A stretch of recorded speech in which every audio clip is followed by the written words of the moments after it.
तो topic start करेंगे half life.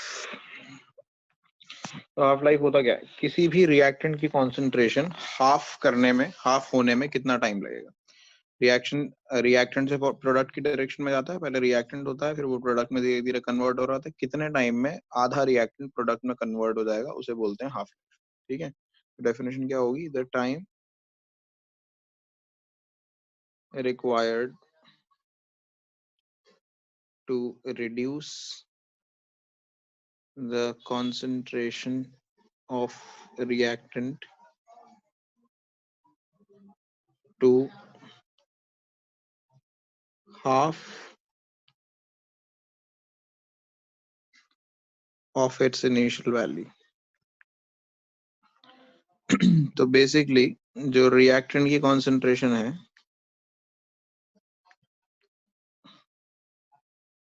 वो इनिशियल कॉन्सेंट्रेशन की हाफ हो जाए। आर नॉट इनिशियल कॉन्सेंट्रेशन थी, आर फाइनल कॉन्सेंट्रेशन, तो आर इज आर नॉट का हाफ। ठीक है, ये होती है हाफ लाइफ। तो हाफ लाइफ जीरो ऑर्डर के लिए अलग कैलकुलेट होती है, फर्स्ट ऑर्डर के लिए अलग होती है। The formula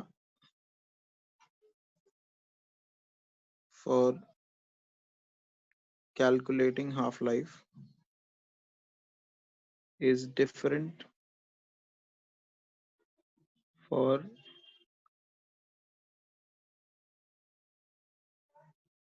different reaction orders। तो डिफरेंट रिएक्शन ऑर्डर्स के लिए डिफरेंट फॉर्मूला होता है हाफ लाइफ का। तो हम पहले फॉर्मूला देखेंगे फॉर जीरो ऑर्डर। तो जीरो ऑर्डर के लिए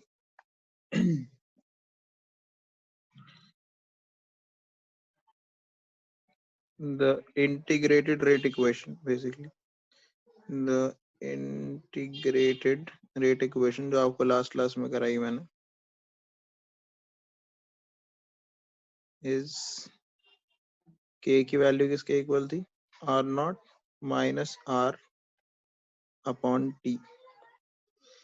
अब हाफ लाइफ का मतलब क्या है? आर जो है वो आर नॉट बाई टू के बराबर है, तो आर की जगह R naught by two put कर देंगे, टाइम की जगह हम लिख देंगे टी हाफ। तो ये आर नॉट आ जाएगा माइनस आर की जगह क्या आ जाएगा? R naught by two divided by T को हम लिख देंगे T half, that represents half life. के इक्वल हो गया, टी हाफ को इधर ले आइए, आर नॉट में से R naught by two subtract करोगे, क्या बचेगा? आर नॉट बाई टू बचेगा और के नीचे आ गया। तो ये फॉर्मूला हो गया half life for zero order. ठीक है, अब similarly for first order calculate करते हैं। तो फर्स्ट ऑर्डर रिएक्शन लिख देते हैं पूरा, first order reaction. So what is the half life of first order reaction? The integrated rate equation for first order पहले तो होती क्या है? The integrated rate equation for the first order जो अभी हमने derive करी क्या थी? K is equals to 2.303 upon time log R naught upon R. This was the integrated rate equation for first order. Now हम क्या करेंगे? T की जगह वही लिख देंगे T half और R naught as it is आ जाएगा, R की जगह क्या आ जाएगा? R naught by 2। R naught से R naught कैंसिल होगा, T half को इधर ले आओ, K को नीचे ले जाओ 2.303 के, log R naught से R naught cancel, log 2। log 2 की वैल्यू होती है 0.3010, तो ये 2.303 इंटू 0.301 डिवाइडेड बाय K। तो T हाफ का फॉर्मूला क्या बन गया? इन दोनों को मल्टीप्लाई किया 0.693 upon K। So these are the formulas for half life of zero order and first order reaction। अब आप एक चीज ऑब्जर्व करिए, जीरो ऑर्डर के अंदर हाफ लाइफ जो है वो डायरेक्टली प्रोपोर्शनल है इनिशियल कॉन्सेंट्रेशन ऑफ रिएक्टेंट के। यानी जितना ज्यादा रिएक्टेंट होगा इनिशियली उतनी ही ज्यादा उसकी हाफ लाइफ होगी, यानी उतना ही ज्यादा टाइम लगेगा उसको हाफ करने में। फर्स्ट ऑर्डर में देखोगे तो हाफ लाइफ जो है उसमें कुछ नहीं आ रहा है इधर की तरफ, मतलब इनिशियल कॉन्सेंट्रेशन ऑफ रिएक्टेंट नहीं आ रही है, हाफ लाइफ इज कांस्टेंट। ठीक है, चाहे इनिशियल कॉन्सेंट्रेशन ऑफ रिएक्टेंट कुछ भी हो, हाफ लाइफ उतनी ही रहेगी। तो फर्स्ट ऑर्डर रिएक्शन में half life is independent of the initial concentration of reactant. ठीक है, तो हम एक लाइन लिख सकते हैं यहाँ पे, ये इंपॉर्टेंट है तो इसे नोट करके लिख लेना। For a zero order reaction, half life is directly proportional to concentration of reactant या initial concentration of reactant, initial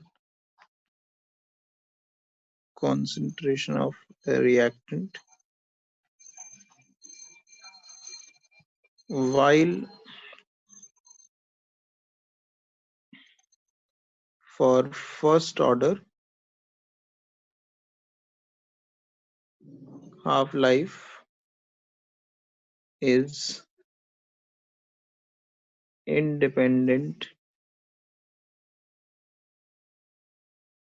of initial concentration of reactant। ठीक है, ये समझ में आ गया? फरहान क्लियर है? यस सर क्लियर है। आयुष तुम्हारी क्लास में ही है फरहान? Yes sir. उसने नहीं किया अभी क्लास? नो सर आज नहीं आया वो। अब्दुल्ला किसी की क्लास में है यहाँ पे? जो अब्दुल्ला एक स्टूडेंट था, सर मेरी क्लास में वो भी, मेरे और आयुष की तो उससे क्लास में। बात हुई थी, वो करेगा क्या है क्या नहीं? पता है, शायद से नहीं करेगा वो। और आयुष ठीक है, एक बार मुझे, बहुत बिजी है शायद से सुबह से। हाँ आयुष से तो बात हो गई थी, आयुष तो करेगा, तो वैसे ही पूछ रहा था। अब्दुल्ला से एक बार कंफर्म करके मुझे बता देना, नहीं करेगा तो फिर I will remove him from the group. वो रिप्लाई नहीं किया था उसने लास्ट टाइम किया था। ठीक है, ओके सर। तो ये पार्ट आई होप क्लियर है। इसके बाद आगे देखते हैं,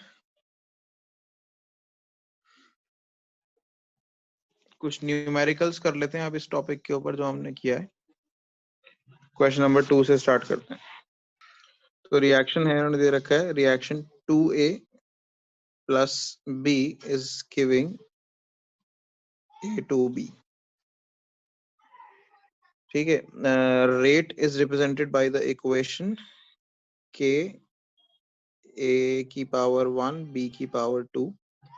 ठीक है, calculate the initial rate of reaction when A की कॉन्सेंट्रेशन 0.1 एंड B इज 0.2 मोल पर लीटर। तो ये बहुत सिंपल है, इनिशियल रेट ऑफ रिएक्शन आपको निकालना है जब K की वैल्यू ऑलरेडी दे रखी है आपको 2 into 10 to the power -6, A की कॉन्सेंट्रेशन दे रखी है 0.1 और B की कॉन्सेंट्रेशन 0.2 की पावर 2। तो इसे सिंपली सॉल्व करोगे, मोल पर लीटर में है, K का यूनिट मोल पर लीटर पर सेकंड में है, तो जो भी आपका आंसर आएगा वो लिख देना मोल पर लीटर पर सेकंड। ये रेट कैलकुलेट हो जाएगा। फिर उसके बाद क्वेश्चन का जो सेकंड हाफ है उसे पढ़ोगे आप। यहाँ क्या लिखा है उसमें, calculate the rate of reaction after A is reduce to 0.6। तो A रिड्यूस हुआ है 0.6 तक। आप ये मत करना कि सिर्फ A की कॉन्सेंट्रेशन जो है यहाँ पे उसको 0.6 करो और सॉल्व कर दो कि A रिड्यूस हुआ है, तो कैसे A रिड्यूस हुआ होगा, रिएक्शन फॉरवर्ड डायरेक्शन में गया होगा ना, तो A रिड्यूस हुआ होगा तो B भी रिड्यूस हुआ होगा। तो आपको पता लगाना है अगर A रिड्यूस हुआ है तो B कितना रिड्यूस हुआ है। ठीक है, तो आप इस रिएक्शन को लिखेंगे नीचे। पहले आप लिखोगे when concentration of A is reduced to 0.06। तो रिएक्शन लिखते हैं 2A plus B gives A to B। तो इनिशियल कॉन्सेंट्रेशन कितनी थी, A की कॉन्सेंट्रेशन थी 0.1, B की कॉन्सेंट्रेशन थी 0.2 और ये 0 था। तो जब अगर ये रिएक्शन फॉरवर्ड में जाएगा, let x mole of B is form, final concentration में हम मान लेते हैं कि let x moles of B are form, then 0.2 में से x माइनस होगा और 0.1 में से क्या माइनस होगा, 0.1 में से 2x माइनस होगा। लेकिन आपको फाइनल कॉन्सेंट्रेशन ऑफ A जो है वो दे रखी है, कितनी दे रखी है, 0.06। तो इस वैल्यू को, ये जो आई है आपकी 0.1 माइनस 2x, इसको इक्वेट कर दोगे आप 0.06। तो आप लिखोगे but we know the final concentration of A is 0.06 mole per liter. Therefore, this 0.1 minus 2x is equals to 0.06. तो x कितना आ जाएगा, x आ जाएगा 0.02। सॉल्व करोगे जब इसे, ठीक है। सो कॉन्सेंट्रेशन ऑफ A तो हो गई 0.06 मोल पर litre, and concentration of B कितनी हो गई, या नीचे लिख देते हैं, B की कॉन्सेंट्रेशन कितनी हो गई, B की कॉन्सेंट्रेशन आपने ली थी 0.2, यहाँ देखिए कितनी आई थी 0.2 माइनस x, और x कितना निकाला है आपने 0.02, x की वैल्यू 0.02 कैलकुलेट हुई है, तो आ गया आपका 0.18 मोल पर लीटर। तो जब A रिड्यूस होके 0.06 हो जाएगा तो B रिड्यूस होके कितना हो जाएगा, 0.18 लीटर हो जाएगा। Therefore,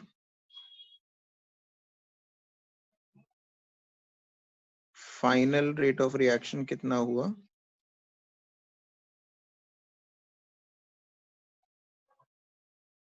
रेट इक्वल्स के A की पावर कितनी थी 1 एंड B की पावर 2, ये था। अब वैल्यूज पुट कर देते हैं, रेट कांस्टेंट वही रहेगा, 2 into 10 to the power minus 8